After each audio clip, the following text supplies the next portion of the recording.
We all know this. And what are the targets? What is the target for 50 gigawatts of offshore wind by 2030? And we're currently at around 13 gigawatts, so we've got quite a long way to go in a relatively short period of time. So how can the Eastern region contribute to these overall targets? Well, it's already been described as the energy coast, and it produces significant amounts of energy, which we'll see in a minute. But there is also a long history associated with energy production in the region. So everything from the southern North Sea, via the Baker terminal, nuclear at both Sizewell and Bradwell, and smaller power stations along the coastline at Humber, Sutton, Kingston, and Great Yarmouth. So there's a lot of production within the region. So this slide shows you a map of the offshore wind developments in the region as of 2023 rather. So you can see a whole range of different sites with their connecting cables coming ashore. So starting in the north, we have the Hornsey development developed by Ørsted, and they've got permission to move ahead on Hornsey 1, 2 and 3, so that's starting to move forward. There are a number of smaller ones along the coastline, and also moving down towards Lincolnshire coastline, and there's also more developments around out of dowsing, so more supplies coming inshore. Then moving around to the Norfolk coastline, we've got Sheringham and Dudgeon with their potential extensions, which are now starting to move ahead.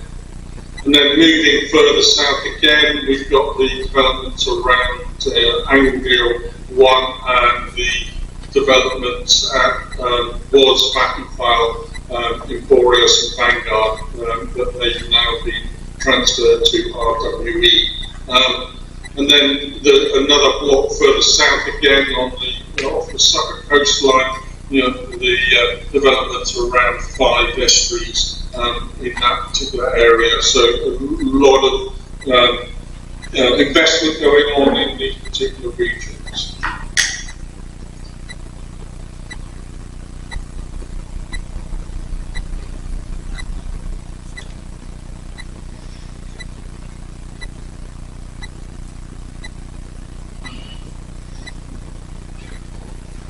So how much power is actually produced within the region? Well, this particular slide shows you the breakdown across different types of energy generation. This is across offshore wind, onshore, power, solar, nuclear, gas, and carbon, etc. And you can see that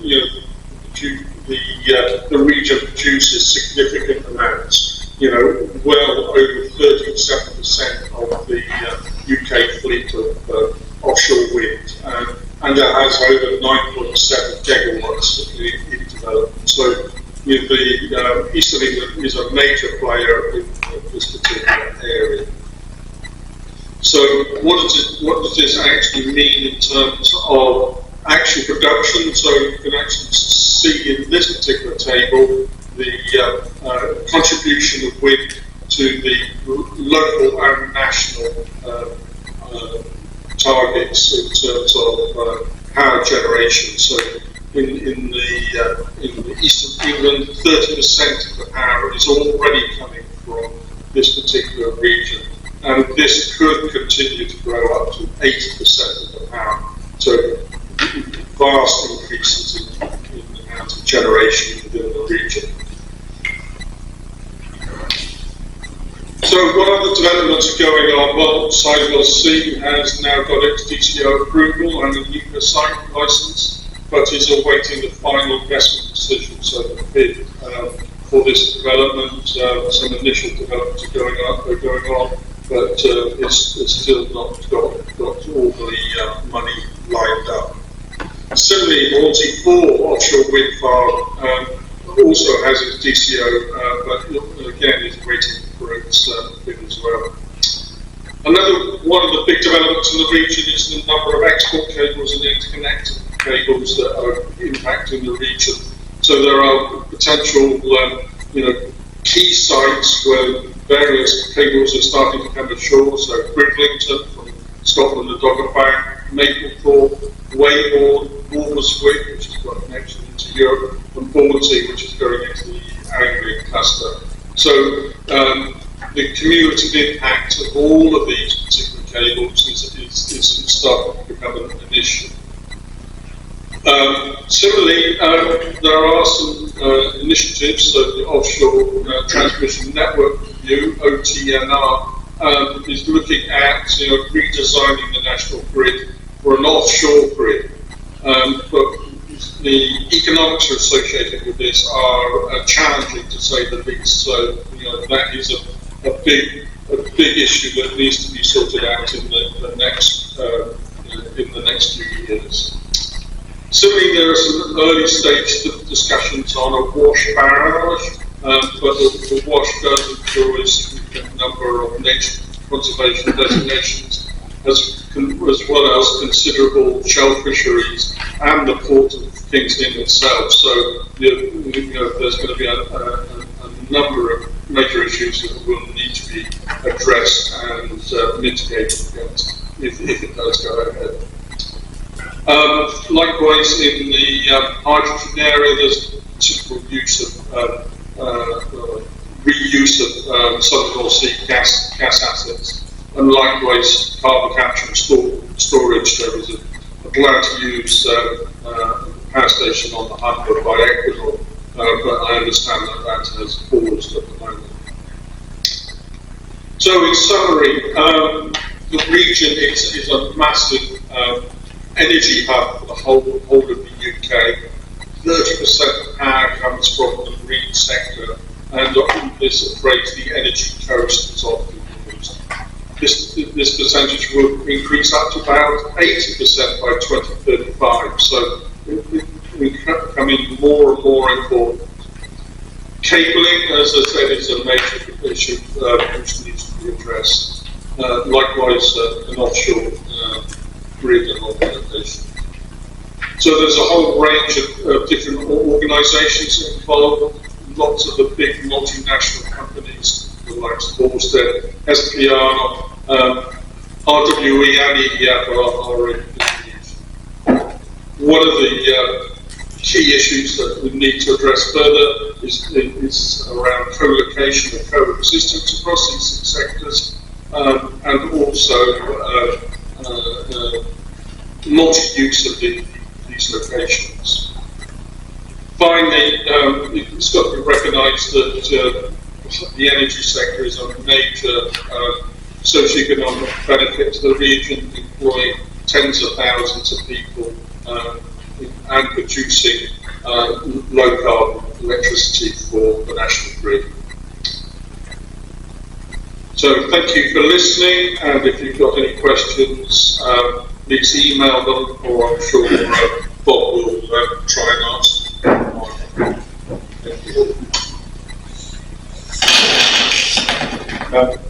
So I'm going to just finish off what John started there. If someone could give me a hand with finding the information. And this comes back to something I mentioned right at the very beginning about why the East region was cited, about contrast. Go back. It's a group presentation.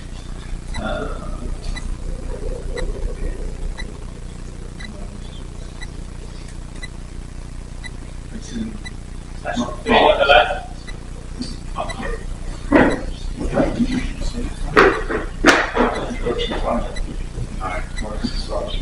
It's one of the session 3. Session 3 and short of Earll.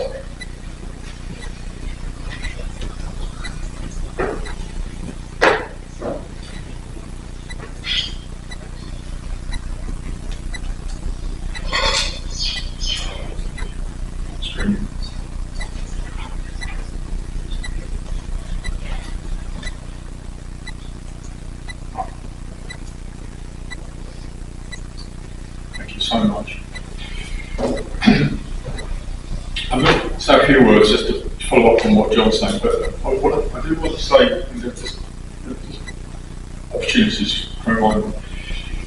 Thank you to all of the speakers, because you'll have noticed the major difference between this event and many others that you go to is that virtually all of the speakers have covered other people's work, almost without exception.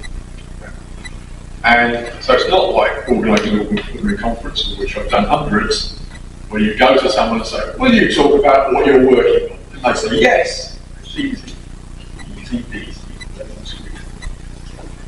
This is different. So a special thank you to all of the speakers who you've seen from the way they've covered other people's work. It's much more challenging than usual. And I'm going to mention Evie here, Evie Rubik, because again, from the MMR, who very kindly sent us a group of slides, about 10 slides, explaining underwater sound. Okay. And for those people in the Energy COP, if you go to the Google Drive for the Energy COP, you will be able to see Evie's slides, which explain the process that the MMO use in relation to how they try and control the way the impact of noise in a variety of ways for unexploded bombs, and also for piling in relation to kind of wind farms, is actually controlled. A lot of what we've been doing in the lead up to this is making sure that certain topics cover certain things. Okay, so underwater sound is going to be an energy. Absolutely huge. Now, the reason I'm at the end of what John was saying is because, and I'll go right back to the beginning, one of the major differences between East Me and the Southwest is that, and John highlighted it, is the Southwest is not an energy hub. Like, offshore floating wind is coming, and everybody is aware of that, and people are very interested in that. With swimming meetings, we're talking about this regularly. But there's a complete comparison here. So that thought struck me on a number of meetings we organised. So one of the reasons for choosing the East Coast was to basically look at energy relative to Southwest marine systems. And so in the community of practice meetings, the COP meetings that we had for these other areas, we didn't discuss it particularly in fisheries sector, but in 4 other areas we actually talked about, posed a question about the harmful impact of offshore wind. And I qualify that really quite closely and seriously. And you'll see why now.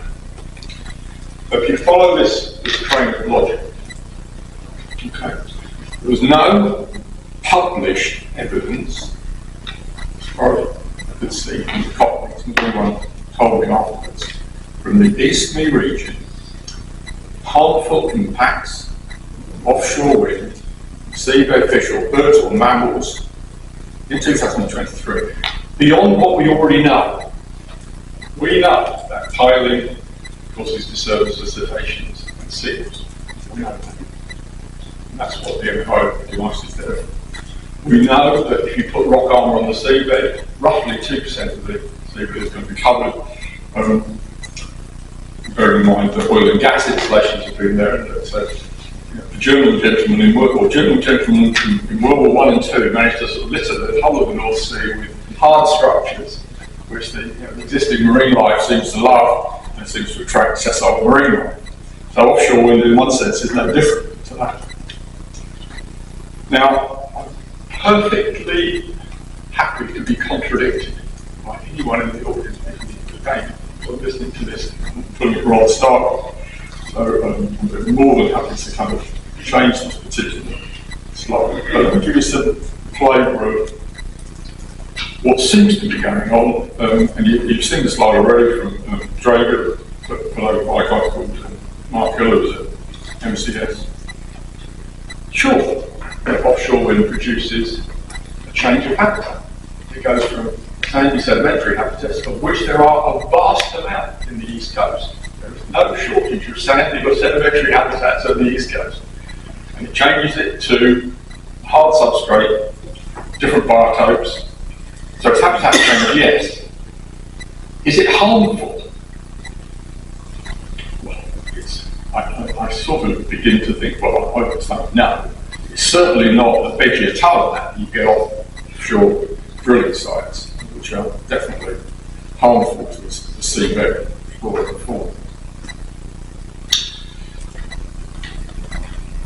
Its hard substrate acts as an artificial reef and attracts a whole range of other species, foraging species too. So one could argue quite easily that this actually was effectively biodiversity net gain.